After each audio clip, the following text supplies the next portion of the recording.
Good afternoon. My name is Richard Dunn, and on behalf of Kimberly Englade, Dinah Santo, Dean Boyer, and myself, I'm here for CIT 380 to present our Family History Project Charter. Now, let's take a few moments to talk about family history and why there's a need for it. Through family history, we come to know our ancestors. We come to gain a greater appreciation of where we come from, who came before us, where we might get certain traits or certain pieces of our family history. And even if you aren't familiar with family history, there's always work to be done. I personally have not been very familiar with family history.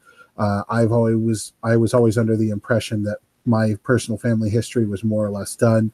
But as I've looked into this, I've found cousins and second cousins and third cousins, people that I never knew existed.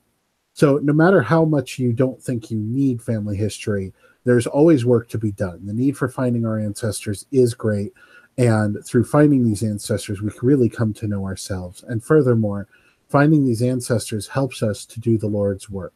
These people need ordinances in order to return to live with our Father in heaven. And we are able to do those ordinances through the temple in order to help them return to live with God. Now, let's talk for a moment just about the feasibility of the project. The project is extremely feasible. Family history is no longer just something that you spend hours sitting in a family history library as it was in the past. The internet has made it possible to enlist a global force to index records, to search for loved ones, and there are a number of tools on Family Search that make it possible so that we can do this family history work even from our own homes without having to travel, without having to go hunt down graves. Some of that may still need to happen, but the internet has really reduced that to a point where family history is much more doable in your home. There are tools like the Family Search Tree or Roots Finder or Ancestry.com, and even Take a Name. It searches through ordinances that need to be done so that the users can find ordinances and take them to the temple. Now, I mentioned earlier that I didn't think I had very much family history work to be done, but just for fun, I started up Take a Name and let it run. And it found a lot of temple work for me to do. So it really is that simple. It may take some time to acquaint yourself with these tools, or for those who aren't particularly familiar with technology to learn how to use those tools, but it is very doable. And it's important to remember that, as we're told in Malachi, the spirit of Elijah will come to turn the hearts of the children to the fathers and the hearts of the fathers to the children and help us to do this family history work. I want to talk just for a few moments about the requirements in terms of the scope of the project. We came up with 5 questions as far as the scope of the scope of the project. First is it verifiable? Yes, we can verify if the temple work has been done. Is it clear and concise? Yes, we want to find names and take them to the temple. That's very clear and concise. Is there consistency? Yeah, the name submission requirements don't change. The ordinances don't change. It's going to stay constant all the way through the project. Is it feasible? As I just mentioned, yes, it's absolutely feasible. And can the steps be prioritized? We'll go into that in a little bit. But yes, the steps can be prioritized. We need to find names, and then we need to perform the ordinances in a specific order. So let's take a moment and look at that work breakdown structure. First, we need to learn how to do family history. We need to locate the nearest family history center. For those of us like myself who are not as familiar with family history, we might want to take some classes on family history. We estimate about 2 weeks to take classes and learn how to do family history. Once we get into that process, we'll really dig into finding names to take to the temple. We'll research online. We'll go to the Family History Center if need be. If we get really stuck, we can consult a family historian or a genealogist. That should be kind of a last case scenario. We really want to do as much of this ourselves. But if we really get stuck and there's just nothing, then, there's no shame in asking for help. Finally, we'll put names into Family Search to prepare for temple ordinances. And then really the final goal of this project is to take the names to the temple. We'll arrange a time to go to the temple, and basically attend the temple is needed in order to do those ordinances: baptism, confirmation, washing and anointing, endowment, and sealing if sealing is required. It won't be in every case. We do have some verification and validation test cases.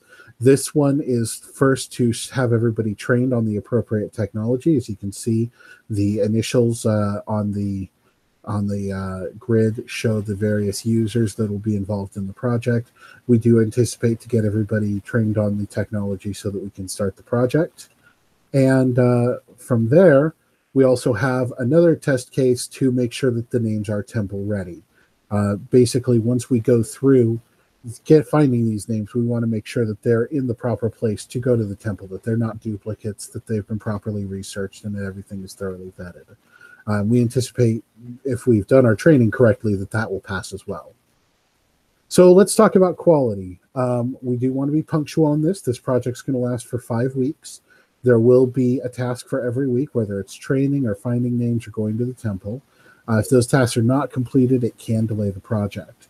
We want to have 3 to 4 names at the end of the project to take to the temple.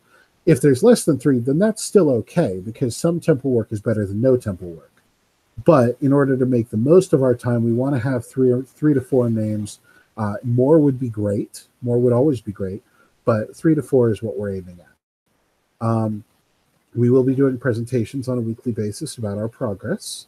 We'll go with the pre-interview center from BYU Idaho as far as making sure those presentations are professional.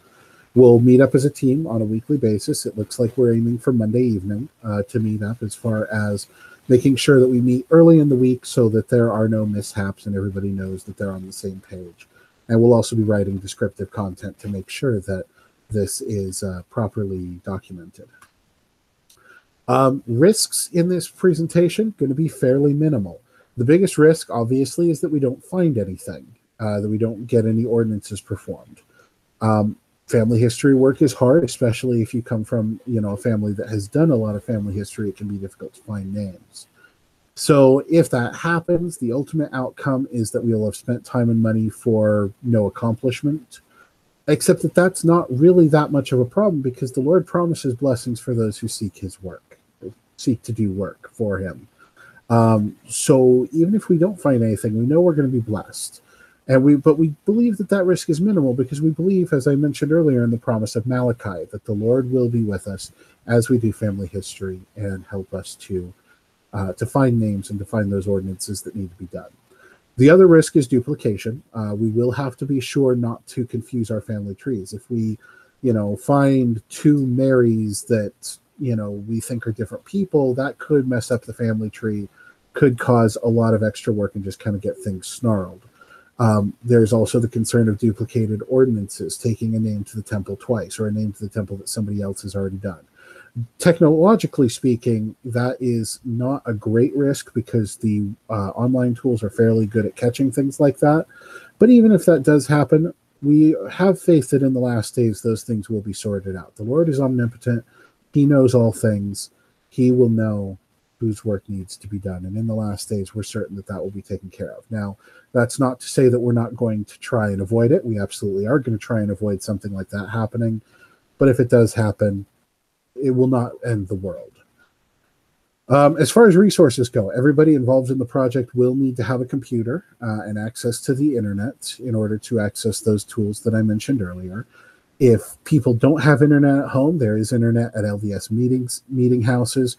We'll just need to make arrangements for time to use those. We're not going to ask someone to open a building for us, but we may take time during mutual nights or other times when the building is open so that we can go and do family history work. The family history centers across the world are also open, and those usually have internet access as well, or even computers that can be used. Once we found names, we will need to be able to print those names to take them to the temple, so we'll need some kind of printer. In my experience, most meeting houses have them, or if not, we can take it to a local library and print them that way as well, if we don't have printers in our homes. Everybody's going to need a way to get to the temple, either a vehicle of their own or someone that will give them a ride to the temple. Depending on how close the temple is, that may be a bigger issue than others, but we're confident that everyone can find a way to get to the temple. And I mentioned earlier that we might need to consult a genealogist if we get stuck. Obviously, if that's the case, proper payment will need to be made to the genealogist for their services in helping us find our ancestors. As far as time costs, we're looking at the time for finding name. We're looking at about 4 weeks with about 10 hours per week spent on finding names. We're looking at travel time to get to the temple to perform the ordinances. That's going to be variable. For me personally, The temple used to be, our temple used to be the temple in Mesa, which was 2 hours away from where I am. I'm in Tucson. But the Tucson, Arizona temple actually opened this last August, and that's reduced the time down from 2 hours to 20 minutes to get to the temple. And that's wonderful. That's really accelerated temple work in my area. But there may be people who are still a couple of hours away or even a couple of days away. So the travel time to get to the temple is going to be variable. I believe for most of our team, it's not going to be too extreme, but it will change depending on which person is working on the project. There will also be travel time to go to the closest family history center. That's going to be variable as well. For me, it is 2 streets away. I live literally right next to a stake center with a family history center. I know one of the members of our group is in Provo and talked about going to the Family History Center in Salt Lake, so that would be further away. So that's going to be variable. And then we're also going to need to have time to send names all the way through the temples for the ordinances. Just as an estimate, looking at about 4 hours per name. The endowment session, for example, can only be done with 1 name at a time, and that is about 2 hours. Other ordinances, going to be shorter, and you'll be able to do more names at a time. So that's just kind of an estimate of 4 hours per name is just kind of what I'm going with. As far as cost, gas will be utilized driving to and from the Family History Center, the temple, the church, wherever we're going to work on that project. That's going to vary depending, again, on what area you're in, how many times you'll need to go to those centers, and how far away they are. If you need to drive 2 hours to go to the temple, that's, in my estimate, about a full tank of gas. But if you can be closer, then that's great. The internet will definitely be used to find names from family history websites, or to message or video conference, or use social media to talk with family members in order to find family history names. We mentioned using a genealogist if that is required based on a finding on Indeed.com. It looks like family historians get paid about $38,000 a year. Breaking that down on a 40-hour week, that comes to about $18 an hour. Now, that's obviously going to vary depending on location, but that's about what we're estimating there in terms of cost. But again, that's kind of a last case scenario, so we kind of hope that won't be necessary.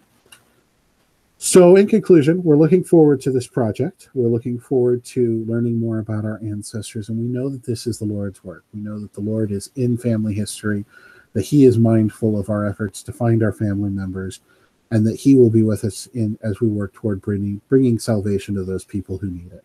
So again, my name is Richard Dunn for CIT 380, and on behalf of myself and my team members, thank you for watching.